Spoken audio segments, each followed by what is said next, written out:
ನನ್ನಷ್ಟು ಕೆಲಸ ಮಾಡೋರು ಇನ್ನೊಬ್ರು ಯಾರು ಇದ್ರು ನೀವು ನನಗೊಂದು ಉದಾಹರಣೆ ಕೊಟ್ಬಿಡಿ. ಇವನು ಹಿಂದ್ಗಿಂದ ಡಿಮ್ಯಾಂಡ್ದಂತಲ್ಲ ನಿಮಗೆ ಅದೇನಾಗಿದೆ, ಏರ್ ಇಂಡಿಯಾದು ಸಬ್ಸಿಡರಿ ಅಲಯನ್ಸ್ ಏರ್ದು ಏನಾಗಿದೆ, ಅವ್ರ ಹತ್ರ ಬರೀ ATRs ಇದೆ. ATRಸ್ದು ಅದು ಬರೀ ಎಲ್ಲ ರಿಪೇರಿ ಬಂದುಬಿಟ್ಟಿದೆ. ಇಲ್ಲಿ ಹೋಗ್ತಾ ನಮ್ದು ಎಂಥದ್ದು ದಳವಾಯಿ ಕೆರೆ ಇದೆಯಲ್ವಾ, ಆ ಕೆರೆ ಅಲ್ಲಿಂದ ಮುಂದೆ ಏರ್ಪೋರ್ಟಿಗೆ ಇನ್ನೊಂದು ಕೆರೆ ಇದೆ ನೋಡಿ, ಅಲ್ಲಿ ಡೈವರ್ಷನ್ ಆಗುತ್ತೆ. ಡೈವರ್ಷನ್ ಆಗಿ ಆ ಟೋಲ್ ಪ್ಲಾಜಾದ ಹತ್ರ ಇನ್ನೊಂದು ಕೆರೆ ಬರುತ್ತೆ ಗೊತ್ತಾ, ಅದೆಂತ ಆ ಕೆರೆ ಶೆಟ್ಟಿ ಕೆರೆ ಅನ್ನೋದು, ಅದು ಅಲ್ಲಿಂದ ಹೋಗಿ ಅದು ಹಿಂಗೆ ತಿರುಗಿಬಿಟ್ಟು 5 ಕಿಲೋಮೀಟರ್ ಎಕ್ಸ್ಟ್ರಾ ಆಗುತ್ತೆ.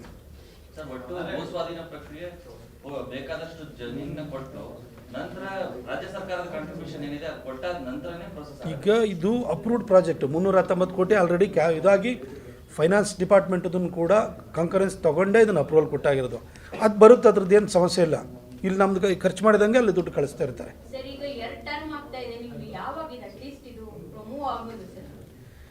ಇಲ್ಲಿ 40 ವರ್ಷ ರಾಜಕಾರಣ ಮಾಡಿದ್ರೆ ಅಲ್ಲಿಗೆ ಒಂದು ವಿಮಾನ ತರೋಕ್ಕಾಗಿಲ್ಲ. ನಾನು ಇದಿಷ್ಟು ಮಾಡಿದ್ದೀನಿ. ಆಮೇಲೆ ನಂದು ಘೋಷಣೆ ಮಾಡಿದ್ದು 2 ಟರ್ಮು ಅಂತಂದ್ರೆ 2 ಟರ್ಮಲ್ಲಿ ಒಬ್ಬ MP ಎಷ್ಟು ಕೆಲಸ ಮಾಡ್ಬೋದು ನೀವು ಯೋಚನೆ ಮಾಡಿ. ನನ್ನಷ್ಟು ಕೆಲಸ ಮಾಡೋರು ಇನ್ನೊಬ್ರು ಯಾರು ಇದ್ರು ನೀವು ನನಗೊಂದು ಉದಾಹರಣೆ ಕೊಟ್ಬಿಡಿ. ಇವನು ಹಿಂದ್ಗಿಂದ ಡಿಮ್ಯಾಂಡ್ದಂತಲ್ಲ ನಿಮಗೆ ಅದೇನಾಗಿದೆ, ಏರ್ ಇಂಡಿಯಾದು ಸಬ್ಸಿಡರಿ ಅಲಯನ್ಸ್ ಏರ್ದು ಏನಾಗಿದೆ, ಅವ್ರ ಹತ್ರ ಬರೀ ATRs ಇದೆ. ATRಸ್ದು ಅದು ಬರೀ ಎಲ್ಲ ರಿಪೇರಿ ಬಂದುಬಿಟ್ಟಿದೆ. ಅದು ಹಾಗಾಗಿ ಅವ್ರದ್ದು ರಿಪೇರಿ ಅದನ್ನು ಹಾರಿಸಿ ಮತ್ತು ಉದುರೋಗಬಾರ್ದು ಅಂತೇಳಿ ಅದನ್ನು ರಿಪೇರಿಗೆ ಹೋದರೆ ಅದನ್ನು ಅಲ್ಲೇ ಬಿಟ್ಬಿಟ್ಟಿದ್ದಾರೆ. ಈಗ ನಾವು ಇಂಡಿಗೋದವ್ರ ಹತ್ರ ಮಾತಾಡಿದ್ವಿ. ಇಂಡಿಗೋಕ್ಕೆ ಹೊಸದಾಗಿ ಇಂಡಿಗೋ ಫ್ಲೈಟ್ಸ್ ಬರ್ತಾಯಿದೆ. ಇಂಡಿಗೋದವ್ರ ಹತ್ರ A320 ಇದೆ. ಅವರು A320ನ ಇಲ್ಲಿ ಲ್ಯಾಂಡ್ ಮಾಡೋಕ್ಕಾಗಲ್ಲ ನಮಗೆ, ಯಾಕಂದರೆ ರನ್ವೇ ಶಾರ್ಟ್ ಇದೆ. ATRs ಬೇಕು ಅವ್ರ ಹತ್ರ, ಚಿಕ್ಕ ಫ್ಲೈಟ್ ಬೇಕು, 64 ಸೀಟಿಂದ ಬೇಕು. 64 ಸೀಟಿದು ಭಾಳ ಕಮ್ಮಿ ಇದ್ದಾವೆ. ಅದಕ್ಕೆ ಹೊಸ ಬ್ಯಾಚದು ಬರುತ್ತೆ, ನಾವು ಅಲಾಟ್ ಮಾಡಿಕೊಡ್ತೀವಿ ಅಂತ ಹೇಳಿದ್ದಾರೆ. ಈ ಮಧ್ಯದಲ್ಲಿ ಗೋದಾವತ್ ಅವ್ರದ್ದು ಏನು ಸ್ಟಾರ್ ಏರ್ ಅಂತಿದೆಯಲ್ಲ, ಅವ್ರ ಹತ್ರನೂ ಮಾತಾಡಿದ್ದೀನಿ. ಈಗ ಅಲಯನ್ಸ್ ಏರ್ದು ಮೊದಲು ಮಾರ್ಕೆಟಿಂಗ್ ಹೆಡ್ಡು ಮನು ಆನಂದ್ ಅಂತ ಇದ್ದರು, ಅವರೇ ಇವಾಗ ಸ್ಟಾರ್ ಏರಿಗೆ ಹೋಗಿದ್ದಾರೆ. ಅವ್ರ ಹತ್ರನೂ ಮಾತಾಡಿದ್ದೀನಿ. ಅವ್ರಿಗೆ ಯಾವಾಗ ಕೊಡ್ತಾರೆ, ನಾವು ಅವ್ರನ್ನ ಬೇಡಲೇಬೇಕು. ನಮ್ಮ ಕೈಯಲ್ಲಿ ಏನಿರಲ್ಲ, ಏನು ಸರ್ಕಾರದಿಂದ ಏನು ಕೊಡಲ್ಲ. ಇದು ಉಡಾನ್ ಸ್ಕೀಮಲ್ಲಿ ಕೇಂದ್ರ ಸರ್ಕಾರದಿಂದ ಏನು ಸಬ್ಸಿಡಿ ಬರುತ್ತೆ ಅಷ್ಟು ಮಾತ್ರ ಸಿಗೋವಂಥದ್ದು. ಹಾಗೆ ಮಾಡ್ತೀವಿ.